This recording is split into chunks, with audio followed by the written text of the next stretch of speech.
Welcome to the One Big Thing podcast, where inspiration meets transformation. I'm Steve Campbell, your host, and I invite you to embark on this exhilarating journey with me. Are you searching for that extra spark, that push to propel you in the right direction? Look no further. The One Big Thing is all about bringing you incredible guests from diverse backgrounds. So picture this: professional athletes, visionary business leaders, fellow podcasters, and even awe-inspiring stay-at-home moms who are all conquering life's challenges. Get ready to seize your moment of greatness. Don't miss out. Subscribe and follow the One Big Thing podcast today. Heads up, this episode of the One Big Thing contains explicit content. Well, welcome back to the One Big Thing podcast. I'm Steve Campbell, your host. This is going to be another exciting episode today. Again, to all of you that have been listening to this journey, I so appreciate the feedback that you've given about the episodes that we've had. And having people from all walks of life is going to give you a lot of diversity as a listener to take practical insights that can help you ultimately move the ball forward in your life. And when I'm sourcing who I want to come on this show, I think I've mentioned a number of times, I'm pretty particular about the kind of guests I want to have. And usually they are people that first and foremost inspire me. So today's guest is no different. I am very excited that I've had personal interactions through a different way with my guest today. But I want to introduce to the One Big Thing podcast studio Bradley Rose, Peloton instructor extraordinaire, larger than life personality, and somebody that has helped me in my own fitness journey through the Peloton app and using the bike, achieve my goals that I had. And I had reached out to him and said, I'd love to have you on this show for who you are as a person outside of being an instructor to kind of talk with me today on this podcast to inspire and encourage others. So Bradley, welcome to the One Big Thing. Welcome. If you want to take just a few minutes here and give us a high-level overview of kind of who you are and what you do. Well, thank you so much for having me here today. It's awesome to speak to you and all your listeners. So high-level view is I work for Peloton, not just a bike company. Check them out for running, rowing, strength training. They've got you covered, whatever you may be looking for. I'm fundamentally a bike instructor and have been at the company for coming on 3 years right now. And it's awesome to be here. It was kind of like a bit of a shock to transition from what I was doing as an actor to this. But I've loved every step of my journey with the company, and it's honestly one of the best places I could have found myself at. Well, I think the amazing thing about being alive in 2023 is maybe how reachable people are today. 15, 20 years ago, if you had a health instructor, fitness instructor, maybe you would send them a letter in the mail or hope that you could, call customer service and speak to them. But now, because of Facebook and Instagram, and especially with you guys as Peloton instructors, you all have social media followings. And when I had signed up, to give everybody a little bit of a backstory, when my wife and I had moved to Tennessee 2 years ago, she had been telling me over and over how the one thing that she wanted was a Peloton bike. And so started doing my research, was able to get it as a, welcome home, first gift to the house. I had never used a bike. I actually had struggled with stationary bikes, but with the Peloton, it was such a different experience for me. And when you sign on to the app, you can choose, your different styles of workout, the length of workout. And then there's this thing called coaches or instructors, which I knew nothing about. So you just start clicking on a few of them. And what I quickly found is that you were one of the coaches that I think really helped me. That when you're, finishing up a strength training workout to get on the bike, your energy, your persona, the way you are, whether there are people in your studio or you are in a room by yourself, just bopping to music, your energy is just so infectious that I thought, I don't know if you're ever going to respond to me when I send you a message, but if you do, I think you and I could have a lot of fun together. So here we are. There's so much that I want to unpack because you have an incredible story outside of what you do for a living that I think you, like many of my guests, are going to really help a lot of people today with the stories you're going to share. But, before we even kind of jump into that main crux, there was a little bit that you shared in your intro about being an actor, some of your background. Do you want to share some of your background and kind of how you got to where you are today? Yeah, of course. And so I started off as an actor. I'd been living in America for the past 15 years. Went out there for a role and then sort of got management and got an agent and just kept sort of booking work. It was every sort of like every couple of years I'd be like, oh, maybe I should be going back, and then I'd book something else which would keep me there. So I was very fortunate to have worked as an actor and be in the industry, and I love it. I loved acting. So that was sort of my sort of bread and butter, which I think obviously helps with Peloton, hands down. Is you're in front of an audience and Sure. you're speaking to members, and I think it's conjoining. I think the best parts of acting and fitness, which I've loved as a child. I was the sporty kid. Drama and sport were my thing. If it was had anything else, it was like wasn't into science, wasn't into maths, but yeah, it was always something to do. That's what I've always liked to sort of look at my passions as. So when Peloton came along, it was sort of a blending of the best parts of what I wanted to do. And yeah, it was to go back, I'd actually spoken to Cody Rigsby. Everyone knows Cody Rigsby, that cheeky little man. Love him.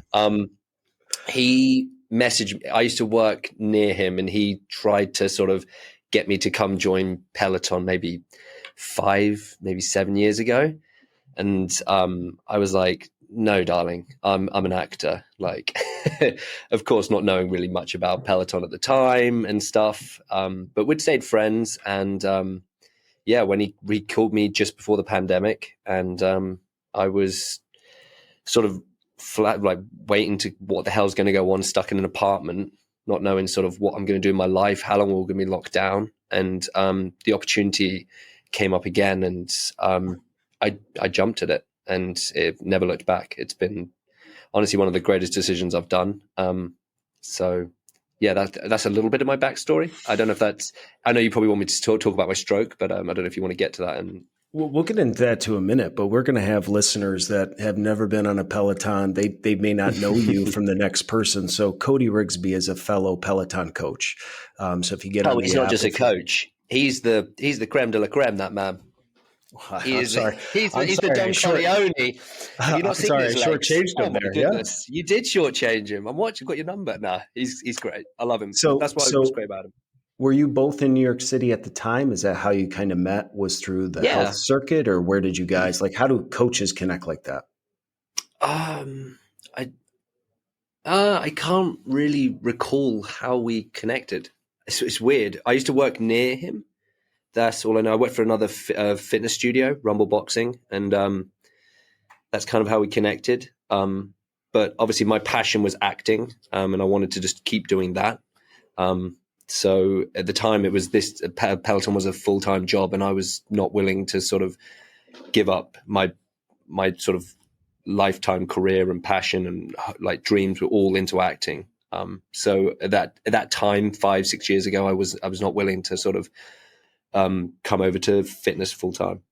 Yeah. Well, you've obviously made what you said was the best decision of your life, because in leading up to this podcast today with any of my guests, some of them I know very closely, intimately. Some of them have been acquaintances. Some of them are just people that have made a tremendous influence on my life. But I always try to be a good guest or a good host by doing my due diligence and, kind of finding out their passions and their background. Mm. And I think one of the things that really resonated with me about you is the larger than life impact that you've been able to make as an instructor by discovering some of your fan bases and fan pages, the Roses Rebels. And I have to give a shout out to them today because, again, in doing my research, I wanted to learn more. I had learned about your background in acting. I had learned about your background in boxing, which I thought was incredible and fascinating, and kind of read a little bit about that.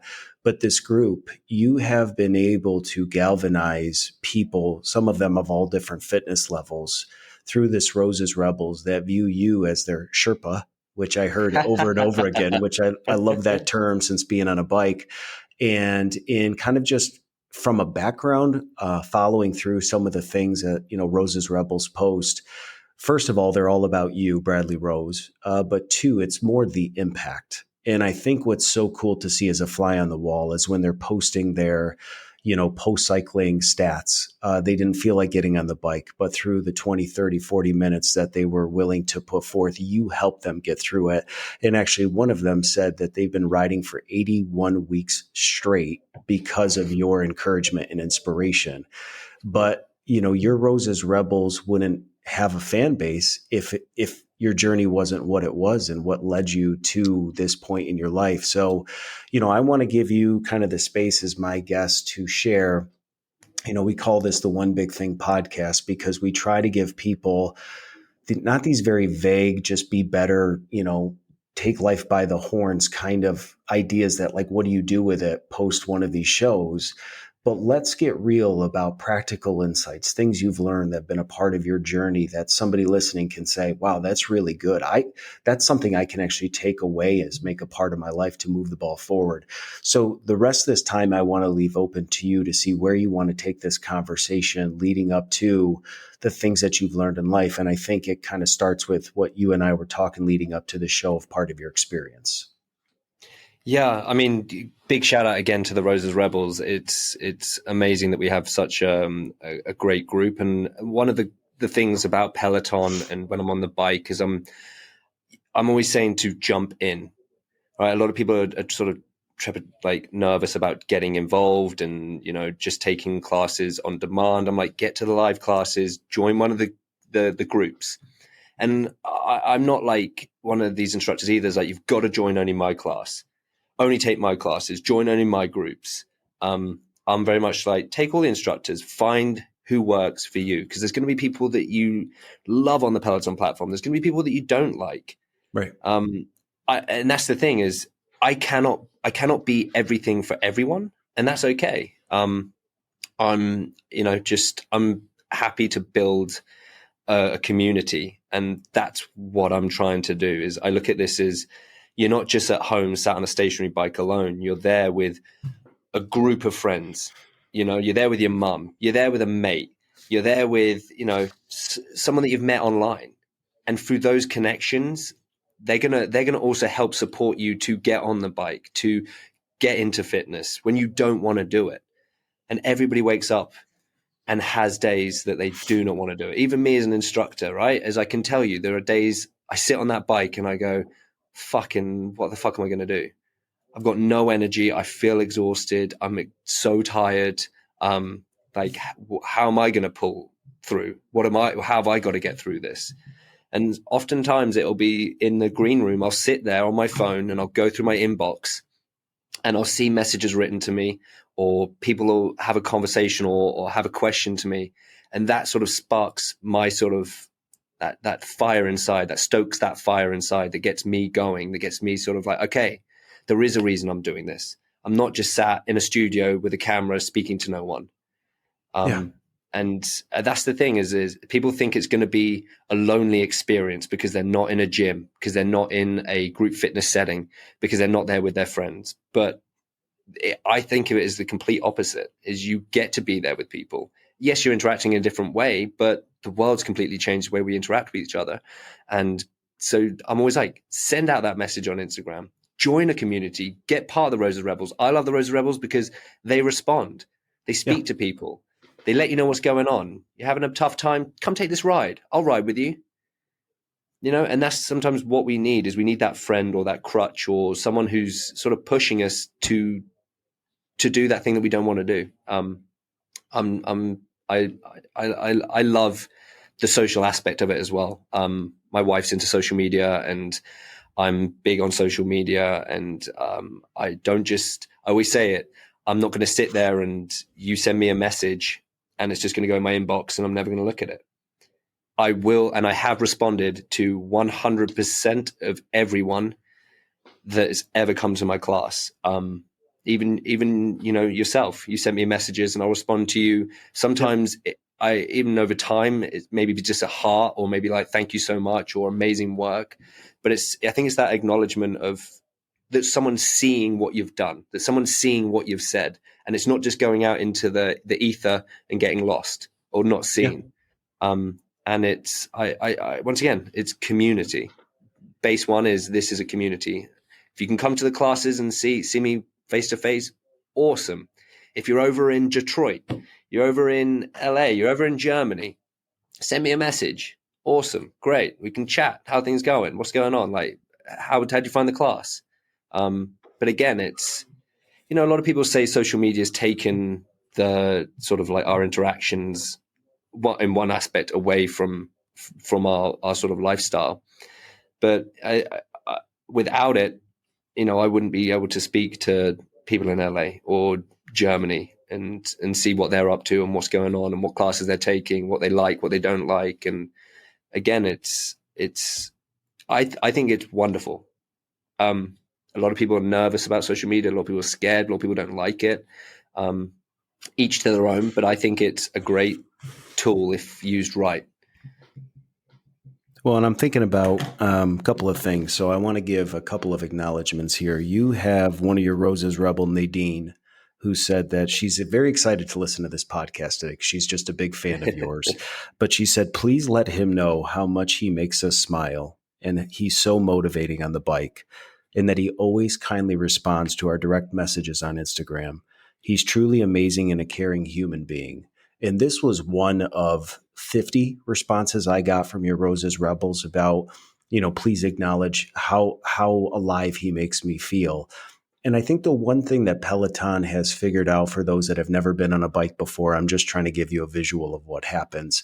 Like you said, you're usually in your home or somewhere getting on a bike by yourself, and you're logging on, and you basically have a small TV screen in front of you. And you have the ability to go through the app and pick the style of workouts. And for some people, it's probably very intimidating because fitness has never been a part of their life. So maybe they're trying it for the first time. But once you get into these communities, you have things called leaderboards, which is basically just letting you know who else somewhere in the world in that given time is also on their Peloton bike in this workout with you. And it tracks all of your metrics and how you're doing. But one of the coolest things is that in the moments when you feel like, God, my legs are burning, I can't keep going, does anybody care? You got great music playing. Peloton has these very cool notifications on the left-hand side from fellow people taking your class. And you get these little messages throughout your ride, that, somebody gave you a high five or celebrating you.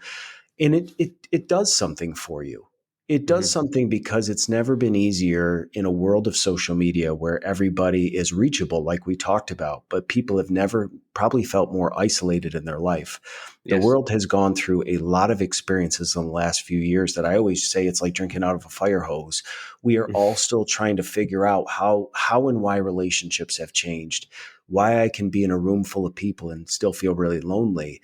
And what these little things do on the Peloton is they make you realize you're not alone. Even if it's just a username of somebody you've never met before, but they're high-fiving you. As we were thinking about this show, you don't always get that even in the workplace or within family or within friend networks where somebody just gives you a high five just for being you and being alive and showing up today.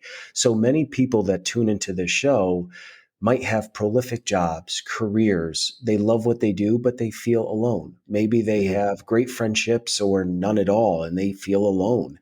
What Peloton, that word community, has been able to do, and why I wanted to really acknowledge this group that follows you, the one thing that I was just really amazed by is how impassioned they were, not just for you as an instructor, for the difference you've made, but for each other. Whether it was somebody posting a picture of themselves post-workout and the number of hearts and comments and keep it going and I want to ride with you, you've been able to cultivate something very cool that I think many of us long for in this world today, which is a sense of belonging, even if it's just for 30 minutes at a time. When I sign on to my Peloton, I feel like I'm a part of something bigger than myself. So I want to acknowledge you and give you kudos that so many of these fans that follow you, Nuts to Ski says, we love our Sherpa. There's a Go Preds Hockey here says, I love Bradley. I'm so excited to hear from him. Linda says that I love him and I can't wait to hear from him. You have been able to transcend being more than just a coach. You're a big part of these people's life. And so, it almost didn't happen though. right? And that was kind of Yeah. one thing that you and I talked about. So do you want to, we see you today, we see you on screen, you look great, you're in these, if you go into Peloton, you're going to see how active you are with all the classes, but it almost didn't happen. So do you want to talk through kind of what the past several years have been and some of the things that maybe you've experienced? Yeah, of course. So I 4 years ago, 2019, just before the pandemic, I had a stroke. Hmm. I had two holes in my heart, and a blood clot went through to my brain and put me on my ass for a long, long time. And it was actually just before we went into the pandemic, I'd sort of made my recovery and come back, and was sort of what I thought was normal, and back to normal, but I really wasn't. Even today, I'm still not back to normal. But yeah, so that was sort of the massive life change of having a stroke, and then the sort of the not consequences, but it was the having to deal with a stroke. And I say that and kind of umming and ahhing how to say it is I worked for a company that didn't give us healthcare in America. So when I had the stroke and the doctor was like, this is going to cost you about $300,000, I was just like, oh, I don't have that money. Like, what are we going to do? I was obviously very lucky that I was still paying tax in the UK. So I was able to come back to England and get the sort of stroke, the holes in my heart fixed, and the rehabilitation I needed. But yeah, so I was very fortunate in one sense, but yeah, it was tough on another side that, a lot of fitness companies are not offering their employees or instructors healthcare, which is crazy. And at a young age, again, I was like 29, 30, and I was like, you know what? I'm not going to be spending $1,000 on healthcare. I'm 30 Sure. years old. I'm in fitness. I'm the healthiest I've ever been. I feel great. Like, why am I spending this money? We'll get healthcare down the line. Like, we don't need it right now. And then, of course, that's when it strikes. So yeah, it was a double-edged sword of having to navigate having a stroke in America and then finally getting that help back in England that I needed to sort of get things fixed. But it isn't just fixing the hole. That's the crazy thing is I was like, oh, once my holes in my heart are fixed, that's it. I'll be good to go and back out there. And it's been a learning process every step of the way. And even now, 4 years in, I'm still learning about myself, my disabilities, my issues that I have that have come up, that I have to now sort of navigate the world in a completely different way to sort of I used to sort of just getting up, doing what I want to do. Now it's a lot harder, but I'm very fortunate to be here. I'm very fortunate to be still walking around. I was in hospital with people that lost complete mobility, had completely lost the way they spoke. You see, it depends where the stroke hit, the blood clot hits your brain of what happens. So in some senses, I'm very, very fortunate. And then in other senses, I'm not. And sometimes, like you said, is just because I'm sat on a bike, and I've started to talk about it a little bit more.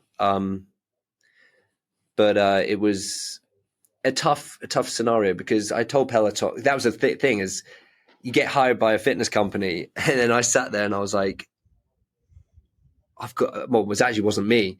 Is my wife was the one who was like, you have to tell them that you've had a stroke. You just can't like lie to them. You can't sort of like hide this. You'll be able to hide it for a while, and then they're going to start being like, what's wrong with him? What's going on here? Like all these issues, like you can only hide that for so long. And then that's a scary thing, right? Is you got this big opportunity, you got this big job, and then you have to say, but guys, I've had a stroke. I'm pretty much back to normal. I look at myself now as being 90 to 95% back to normal, but there are bits missing. that I will never get back, but I think I can do the job. And they turned around, and I literally, once I told them, they were like, okay, let us, discuss this. And, obviously I think they want to do their due diligence of what it means for them. And they came back and they were like, they still wanted to hire me, which is a huge thing. Because they could have easily just been like, hell no, like we can't take the risk, or, all that sort of worry of what someone's going to think. They could have said anything. So I was very fortunate that they took me on, and they've helped me out when I've had an issue. They've helped make me, for example, I struggle with mornings, and they've been accommodating in helping push my call times a little later and stuff like that. So if there is ever an issue, I know that I can be open and honest, and I know that I'm actually getting listened to, instead of it being like, oh, fucking hell, the guy's had a stroke's got a problem again. Here we go. How do we have to solve it now? Like that's everyone's fear, right? You don't want to be the problem. But it's always looked at as like, okay, what can we do to help? How can we help? Let us see if we can help.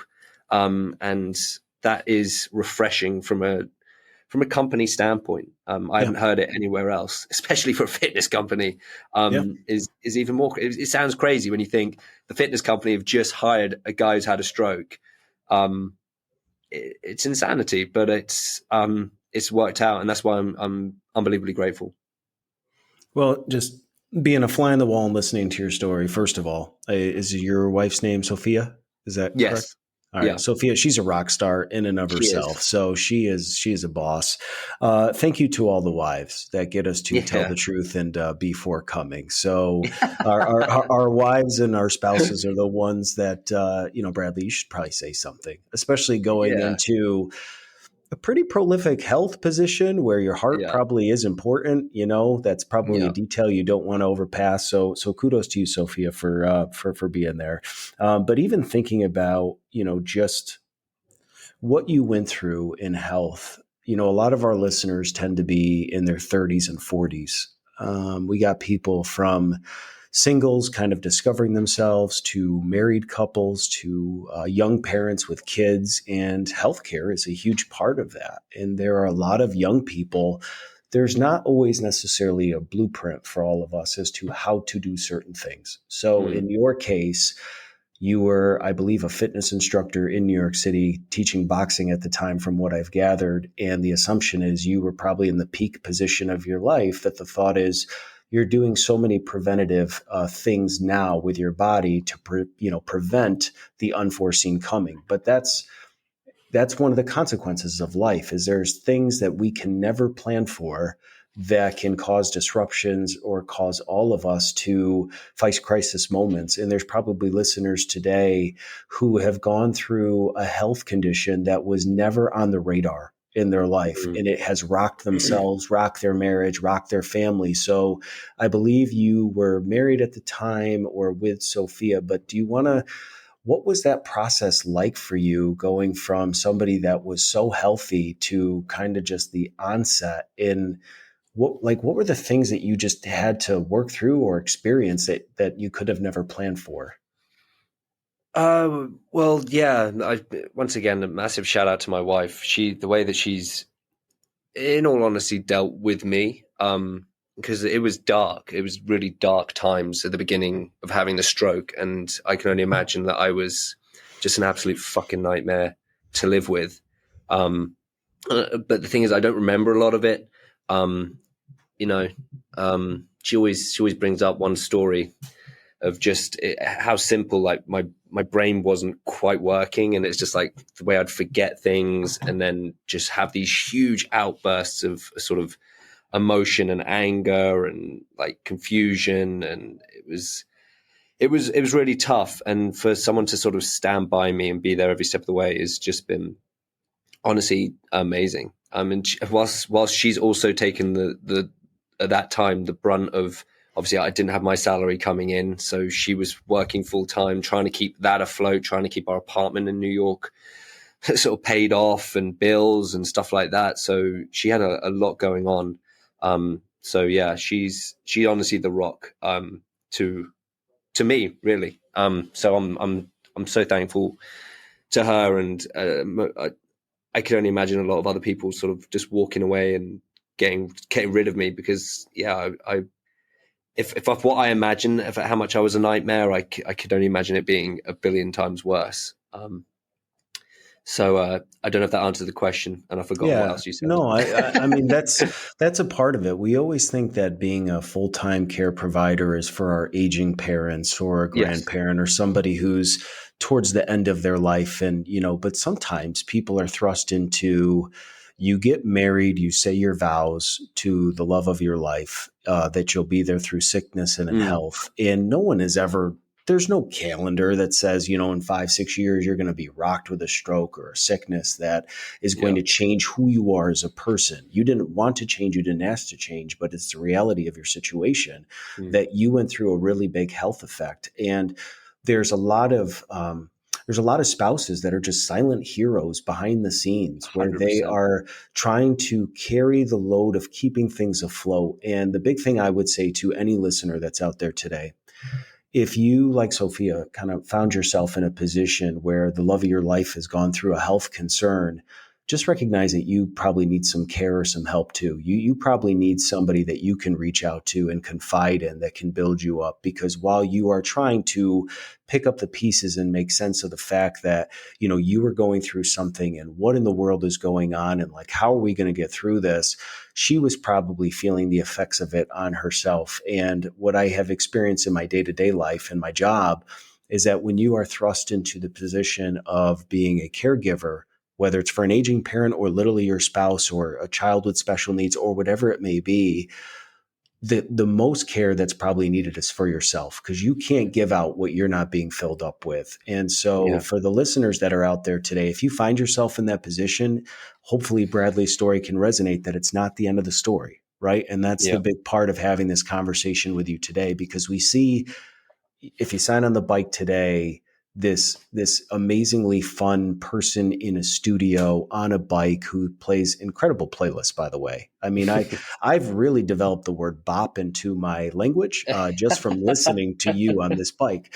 And so you're this fun personality that I've connected with. But I think the cool part of having this outlet for myself as a podcaster is, when you and I were talking about this show leading up to it, I want people to almost get an inside view as to what a cup of coffee or tea would look like between the two of us if we were just catching up, right? Yeah. If we were just sitting down and saying, man, talk to me about what that was like for you.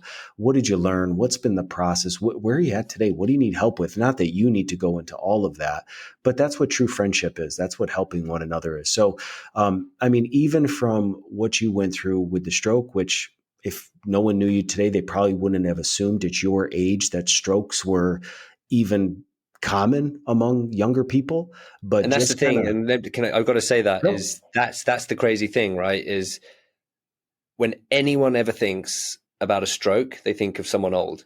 Mm-hmm. But there's something around, I think it was around 25%. I don't know if this is in England or America, or if it's a general statistic, is 25% of people that have a stroke are under the age of, I think it was 35, Wow, which is a that's wild. crazy statistic. Yeah. And that's the thing, is I'd never been taught about it. I'd never heard about it. I'd never learned about it. And it's like, and that's why it's part of a learning process. Is I never really understood what a stroke was. What I thought a stroke was an old person who had a slurred speech or couldn't move part of their body, and it was disabled in one way or another. And while yes, I'm disabled in certain aspects, and it's I think trying to bring a light to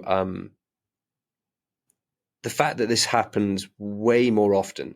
And every doctor we went to, and I must have seen about 20, 30 doctors, and they all said this is actually common for Wow. young people to have, which was shocking, because I expected this to be like, this never happens. This is so rare. This is an old person thing. And they were like, no, it's actually like a common thing. When you're born, you have a hole in your heart and it usually closes, but then 25% of people, that hole never closes. And the more you learn about it and do research on it, it was kind of sort of crazy and enlightening to sort of hear this. And I'm like, everyone sort of knows the steps of cancer and heart attacks and stuff like that, but it's never did I sort of learn about strokes and how it's has a high percentage of hitting people, even at a young age. 25% is crazy. Well, and I know, and I'm not trying to throw you a curveball because we didn't necessarily go into this, but just as I'm listening to you, I mean, you obviously, we know where you are today, but has there been any other, not side effects from health, but just you went through this stroke, you learned that a lot of younger people, a quarter of young people develop a stroke. Has there been any community of fellow, people your age that you've learned or connected with, or that have, listened to your story and reached out to you? Like, has this opened you up in any way as you kind of learned about not just this field, but health in general, or any surprises that have come along the way? Yeah, I think a lot of people usually are pretty shocked when they've heard they've had a stroke, and that's a lot of things. I've mentioned it in a bunch of classes, and so if someone takes it, they're like, "Oh my God, I didn't know you had a stroke. I can't believe that," or "I just had a stroke," or a lot of the time I'll get a message being like, "My husband had a stroke," or a partner or someone like that has just had a stroke. Like, is this normal? Does this happen for you? And like, we're trying to do it. Like, I get a lot of outreach in that sense. But I think that's, once again, is opening that door and listening and just finding out what's going on in other people's lives is helped me sort of learn about my own issues, and once again see how lucky I am in some senses and how unlucky I am on other senses. But yeah, if I open my inbox now, pretty much every time I do, there's usually someone that says that they've known someone or had someone who's had a stroke, or which is always pretty crazy. But it is a learning process. It isn't one of those things that there's one color and this is what it's going to be. It's, the brain's a crazy little thing, and where it hits is where the blood clot hits in your brain is, pot luck. So everyone's going to deal with their own issues and their own problems from it. But it's, trying to turn that around into a positive. I always look at that now as, some days are awful. Some days I feel like I can't do anything. Some days I feel completely downtrodden and beaten up. And why did this happen to me? And, why can't I go back to normal? And, but, it's also, I think, changed my life for, again, positives and negatives. So it's a weird one. It really is. I wouldn't be where I am now if I hadn't have had the stroke. But then, as you sometimes sit there and you go, but it's hard to say. Is where I got to is because of the stroke, and I'm really happy where I am. But would I want to have the stroke? Of course not. It's one of those tough sort of things. I don't know if that makes sense. It's kind of blurry to me. Sometimes when I'm talking about it, I don't know quite how to somebody explain. Because I battle with that a lot, right? Some days I feel top of the form. This is great. This is amazing. And then some days, but like everyone, right? Everyone feels that. Is some days you just feel awful and terrible. And why is this happening? Yeah. But well, I think that's the key from your story. And first of all, let me just, as the host of this show, thank you for being honest and transparent, right? That just even you sharing, that some days it's just too much, right? But you have to keep going because there's people that depend on you. There may be people that have been following your journey that have never heard the rawness of that type of conversation because they just see the guy who runs into the studio and gives high fives and is the leading Sherpa for people and all the things that you do that we've already talked about. But I think why I love this story and getting to know you is how many people you're going to help, because every guest has shared that on what they've come to realize is that many times it's the setbacks in life that are actually our setups. And it sounds really weird to say, but whether it's a health concern, whether it's you were fired from a job, which launched you into your new job, or a relationship broken, or you had an estranged relationship. If we're all being honest, when we look at those situations that none of us asked for, there is sometimes many good things that came Yeah. from it that none Yeah. of us would have ever asked for. Mm. But it's those experiences. And I think what's cool for you as this person of influence, it makes you relatable, right? If you have somebody who is signing on to Peloton for the first time or the 100th time, or, we did have a 500th rider that did mention us. So kudos to you. Um, if you are this character to them on a screen that's healthy, and they felt like, man, they didn't even feel like getting on the bike. They ate terrible food all last week. They don't feel good about themselves. They have body dysphoria. They don't feel beautiful. They don't feel handsome. Now they're signing onto this bike, and in pops this energetic coach who's like, let's get after it today. There can be a dissonance or a distance between, I, of course he feels that way, right? Mm. He does this all the time. He gets paid to do this. I don't feel I got to go to work later today, or I got to go raise my kids. But by you sharing the stories of your stroke, there's probably people that when they hear that you went through that, feel connected to you in a way that they might not have ever had the ability to do. Mm. That this following that you have doesn't just happen, right? Yeah. Because you're handsome and you've been an actor and you're this fun personality.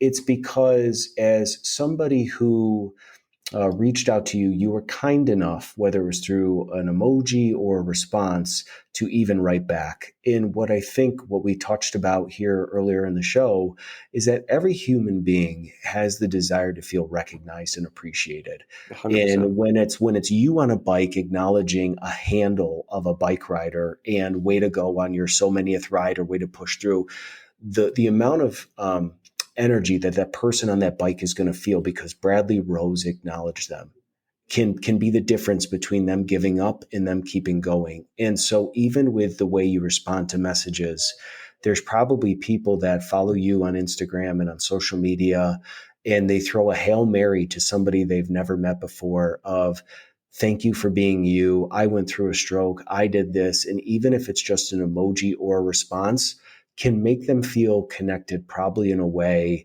that even within their closest networks of friends, they don't feel connected. And so to you, I want to thank you for, first of all, coming on the show. But two, as you're talking about this journey and being open about it, this is what I think we as people need more of today, which is to hear the stories of overcoming.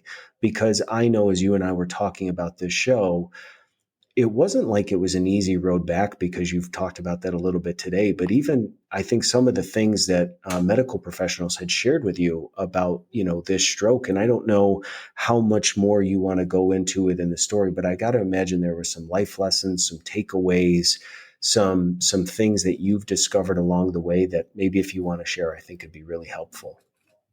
Yeah. But I think that's the thing with the members is the members are everything. Without the members, where would Peloton be? Right. And honestly, where would I be? It's when I had my stroke, I've never felt so alone. I've never felt like so disconnected. And then the pandemic happened, which disconnected everyone else even more. So when doing this, I was like, I need to create community. I need to know that people, can reach out, not just to me. And that's the great thing is with the Roses Rebels is reach out to those people because they're passionate about fitness. They're passionate about bike riding. They've got kids. They've got dogs. They love dogs. They love cat, whatever it is, there's someone there for you and you can make friends. And honestly, I think one of the hardest things, I was living in America for 15 years, even coming back to England, moving to London. I was kind of like, awesome. This is going to be great. I'm going to see all my mates again. We'll be back in London. All my mates have moved out of London. They've all got bloody kids. They live hours away. So I was just like, I'm really alone, which is kind of strange in itself. I've got my wife and my family are kind of near. But I was just like, we need to like create a community for people to sort of get behind. Regarding the health professionals, when I first had my stroke, obviously I couldn't really move my arm. I still have I don't really feel my arm. It's like my hand. It just feels numb. So a tell that I have on the bike is I roll my shoulder because sometimes I can't feel it, which is a weird thing that I do. But they said to me like they didn't know where I would like what I would come back to, at what level. They suspect that I'll come back to some sort of like normality. But most doctors said like, yeah, you're not going to go back to fitness. Acting is going to be a massive problem, because I was struggling with short-term memory loss. I was struggling with just memory, my recall. So when I did get back, that first thing was I wanted to book an acting job, and I wanted to prove to myself that I could be sent a script, I could memorize it in a day, go in the next day under pressure, sit with casting directors, put it out. And I booked, I don't know if most people know, I booked One Royal Holiday, which is a film on Hallmark with Aaron Tveit. And that was kind of like for my own sake, I needed to prove to myself that I could do this, because I kept hearing, you're really going to struggle with this. This is going to be really difficult for you. Even when I first joined Peloton, if you take the first classes I ever did, you look at my body, is like, I am so tiny, so tiny. Even my producers were like, you got to stop wearing a tank top. It's kind of weird that this scrawny little British man is on here. They're like, just wear a t-shirt. It doesn't look right. Tee. That's right. Yeah. So then I was like, and obviously we're in pandemic, so it wasn't like I could just go hit the gym. So I was locked inside, and I was like, well, there's not much I can do. I haven't got any weights. So like, I was like, I will bulk up when I can get to the gym again. But obviously then this is the thing, is going to the gym is now, is a process. Like, I can't just go lift weights like I used to, and I'm not the size that I used to be. And there's certain exercise I can't do. I can't often grip a weight. Sometimes I have to tie a weight around my hand. But yeah, it's one of those things that just, I think when I was told you can't do this, I've always been that kind of kid that goes, I'm gonna fucking prove to you that I can do this. The acting teacher, you're never gonna be in a TV show. Okay. Book a film, book TV they're shows. watching One Royal Family every weekend now. So and they're probably they're the ones always going, we knew he'd make it. Always the ones. We called it. That's what everybody always says. We called that one. Always. But I think everyone gets hit with adversity, and everyone gets hit with people that don't believe in them, and or they get from their beliefs. And I understand where doctors were coming from. It was a long process. It was a long, hard struggle. And again, I'm still struggling through, like everyone is. Everyone dealing with their own things, whether it's mental or physical. It's something that is definitely with the mental side of it. It isn't spoken about so much. Mm-hmm. Although nowadays there's a lot more talk about mental health, which I think is great, and people being honest and open about their own issues. We just had a talk about that at Peloton, which I hosted, and we talked about sort of mental health, physical health. And I think it's good that, I think people being listened to. I think that's one reason I wanted to do the social media sort of speaking to people, creating the community is when I was alone, I wanted someone to talk to, I wanted someone to speak to, I wanted someone to, respond. I wanted to join a community. I felt very alone, and that's what I've, again, tried to cultivate here, and still I'm trying to do. And I don't know if that answers your question. Yeah. Well, you and I were talking pre-show that with the Roses Rebels, I thought a cool kind of nod in this show was just be a rebel. And you had kind of just talked about it too as part of your story, whether it was the stroke or growing up being interested in acting and having, well-meaning authority figures, which that was something from episode 2. If you guys are new to this show, didn't listen to Rachel, she had talked about how a lot of her identity was formed from authority figures that spoke things over her, even if it was well-meaning, and how that affected her. Mm. Something that was said to her in seventh grade that she would never be an artist affected her for 25 years until she broke free of that. And so I don't think we always realize that whether it's parents, teachers, acting instructors, or just physical limitations, medical professionals, we all have people that I think are trying to do right by us, but they're not a Mm. part of our journey. And so being rebellious, not in the way of like, go out and do something that you shouldn't do, but be a rebel in terms of a mindset, even if Yeah. somebody doesn't tell you. So, I mean, even along those lines and what you've talked about, I loved one royal holiday because that's one thing with my wife and I don't know, and I got to ask you this. All right, so you've been in a Hallmark. When does the Christmas holiday start for you?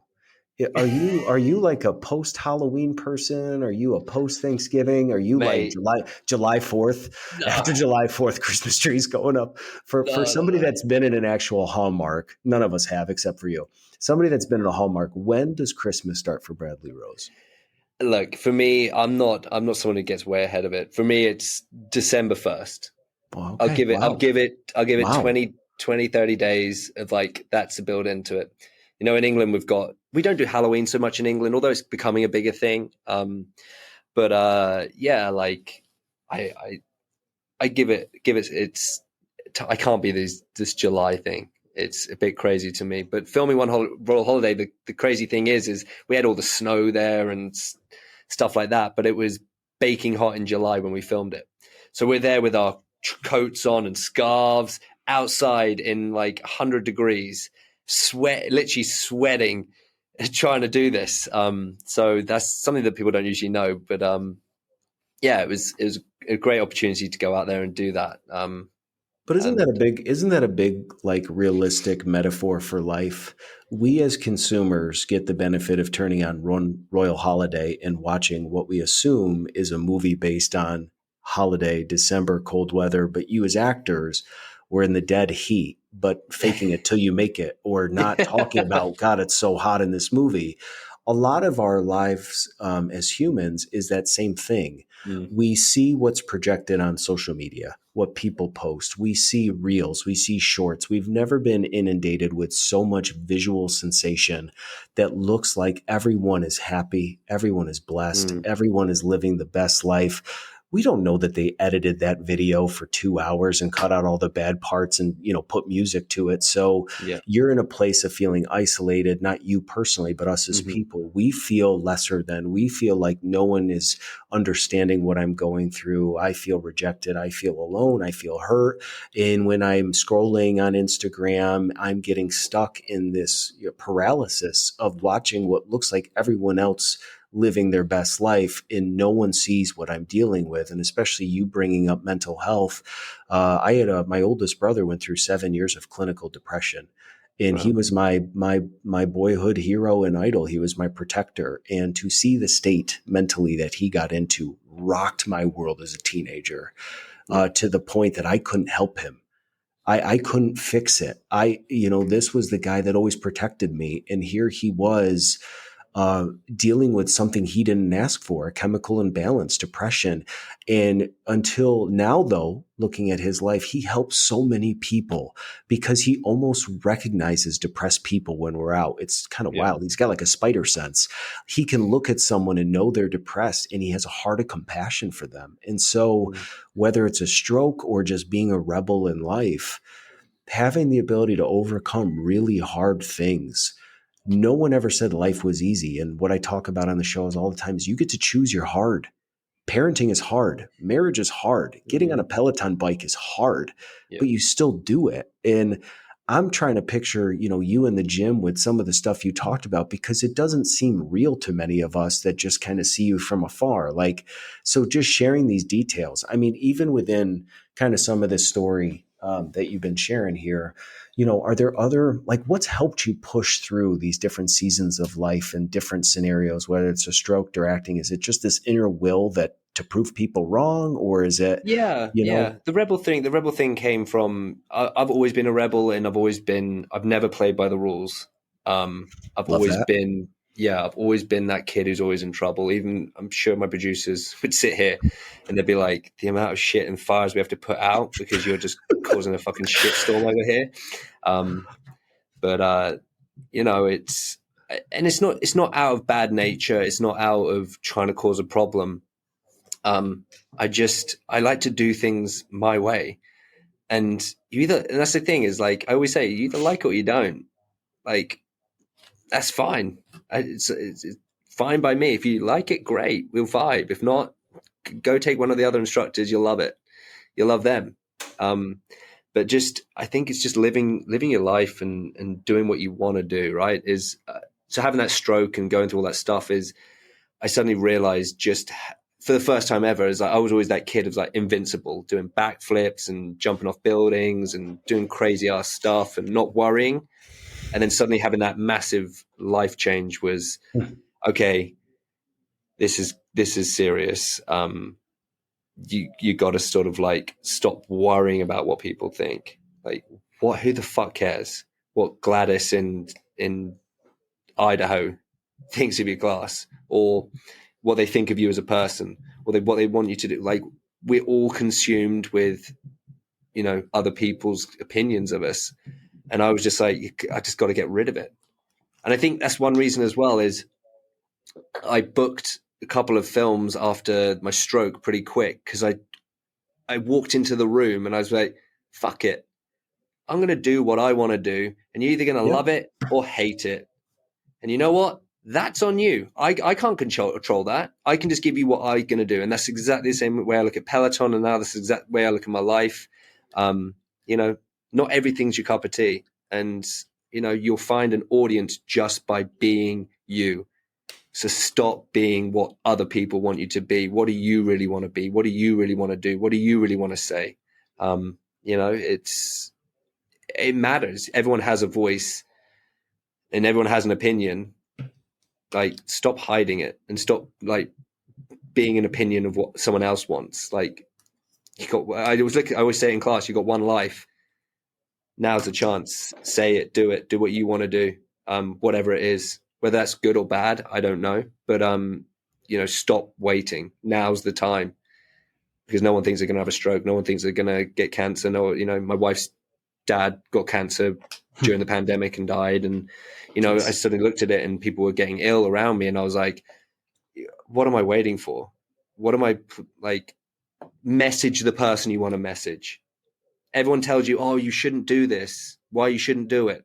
Do it. I wouldn't be where I am right now.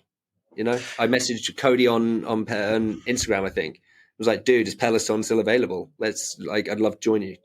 And that was what it was. Just a message on Instagram, like, how you doing, mate? Let's do this. And that's the way it goes. If you do not put yourself out there, you're just going to be sad at home. So, and stop worrying about what anyone's doing on Instagram. I get it. Again, as I look at it, and sometimes I'll post stuff and I'm like, oh, it's not doing well. But I'm like, I liked it.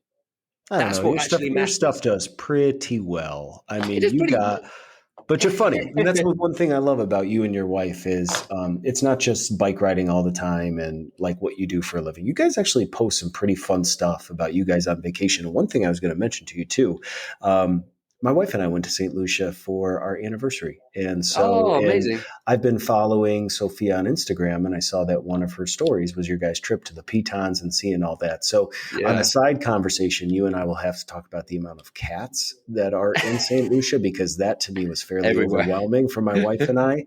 But what I appreciate about you and what you just said is you haven't allowed the stroke and what people have said to you, even from what I heard you talk about on another podcast, which we're not going to get into today, but just what happened with family and going through things. Mm-hmm. You haven't allowed any of those things to define who you are as a person and the roles and responsibilities that I think you feel when you get onto that bike to encourage. And when you have members of your classes, you do talk about mental health and taking care of yourself. So somebody came in hoping to get a 30-minute workout to burn some calories. In that, they got these little nuggets of truth that we all get one shot at this thing called life. We all have one opportunity. There are certain things you can control and certain things you can't. We all need to stop spending time on things that are beyond our control and actually spend a lot of time focusing on the things that we can. And that's the difference is don't let a stroke hit reset on your life and force you to build from the ground up. If that's what it takes in a story like yours to get you to where you are, right? That's not something you ever asked for, but it's allowed you to have this platform and do what you do. But there's so many people out there that are looking for a spark. Sometimes the spark's not going to come. Brett talked about in my last episode, it takes effort. And so Yep. I appreciate you that you didn't allow these things to define you. You're still showing up, you're still inspiring, but you're acknowledging that not every day is easy, but every day is worth fighting for, because there's a lot of people going through, what you're going through. So, I think is there any other takeaways? Because I always like to end every episode with a stop, start, and continue, which we had kind of talked about. But is there anything as we talk about this being a rebel or what you've gone through that you want to leave? I would just say, just do it. And I'm not trying to be a Nike commercial, but yeah, just fucking go for it. Like, again, you have one life. Send the message. Speak to the person.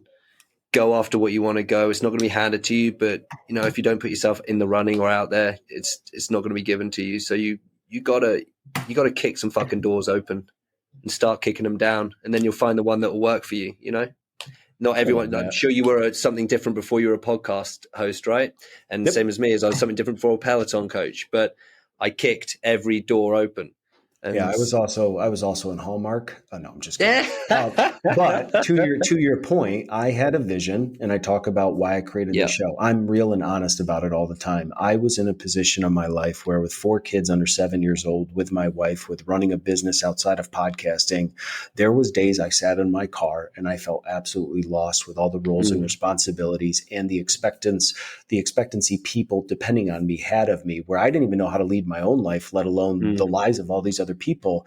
And I needed encouragement. And so I'm the kind of person who says I can either feel bad for myself, or you know what, I can go give away the thing that I actually need the most, because I got to believe that if I give away encouragement to other people, it's going to fill me back up. And it has. And so I reached out to you.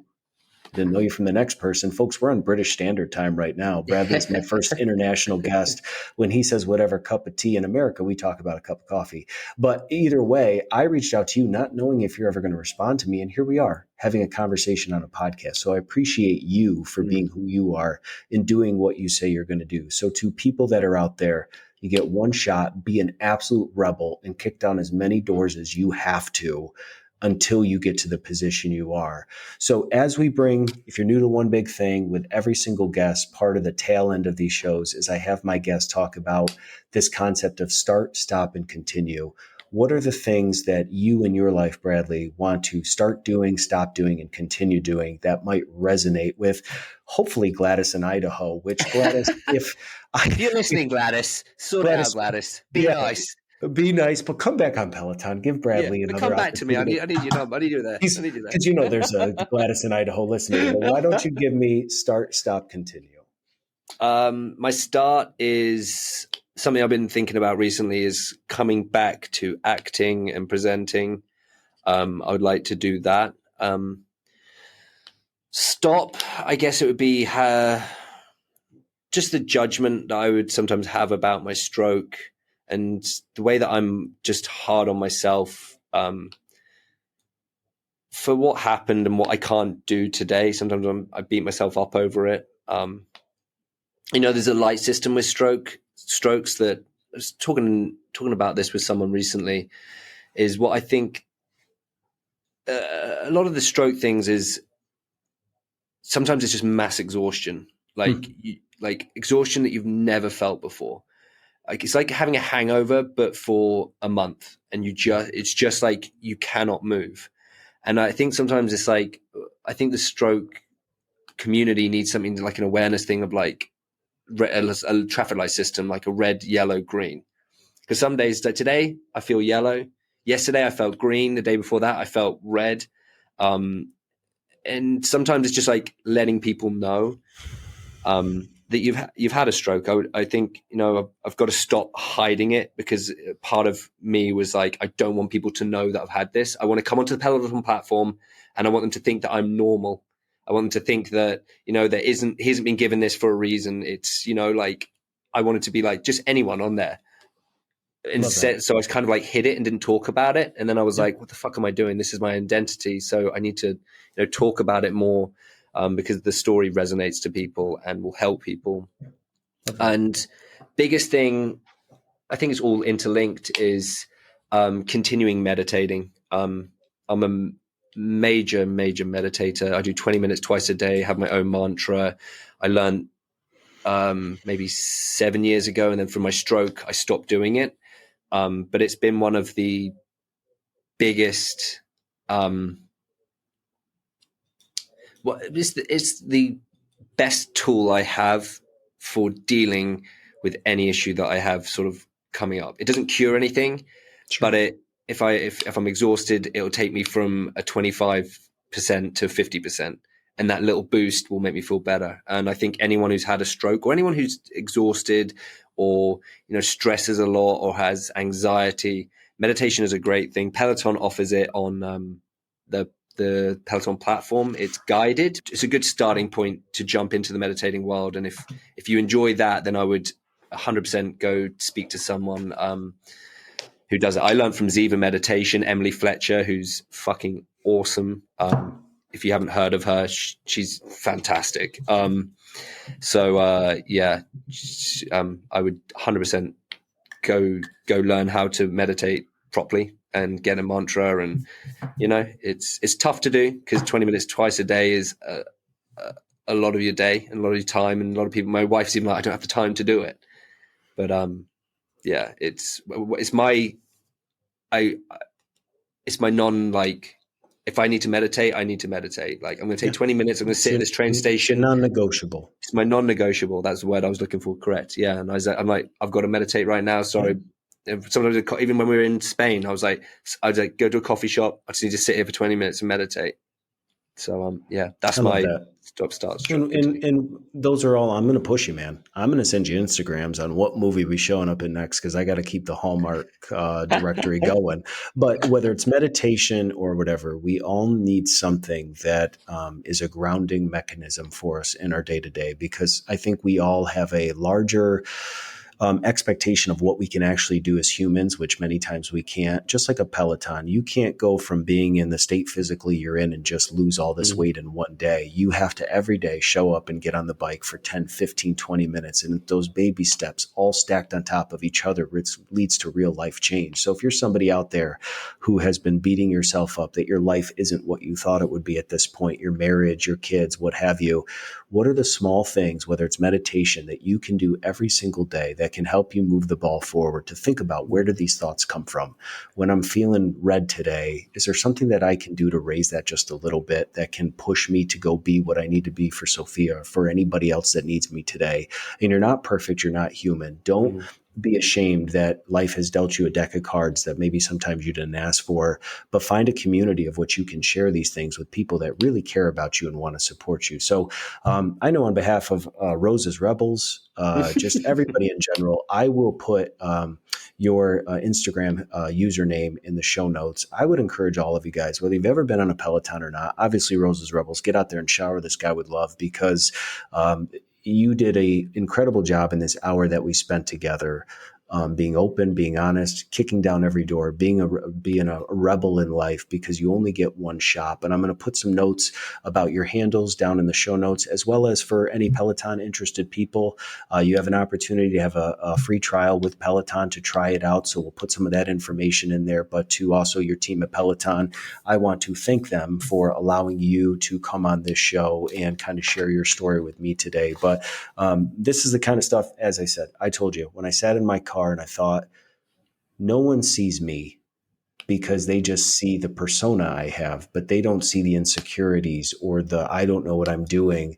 And when I had this moment, I had something I had to do, and it was starting this podcast, because I had to believe that with every guest I had on, if I just honor and encourage them, it will come back to me tenfold. And you, good sir, have done a fantastic job in this time we spent today encouraging me that there's even things that I'm going to take away from this show. So on behalf of all of the One Big Thing listeners, we appreciate you, Bradley Rose, for tuning in from good old England and being our guest for today. Hopefully it's not your last stop, but we definitely appreciate the openness and transparency. Thank you so much for having me. It was great to talk to you. Hope I'll see you on that leaderboard soon. Whew, I got to step it up.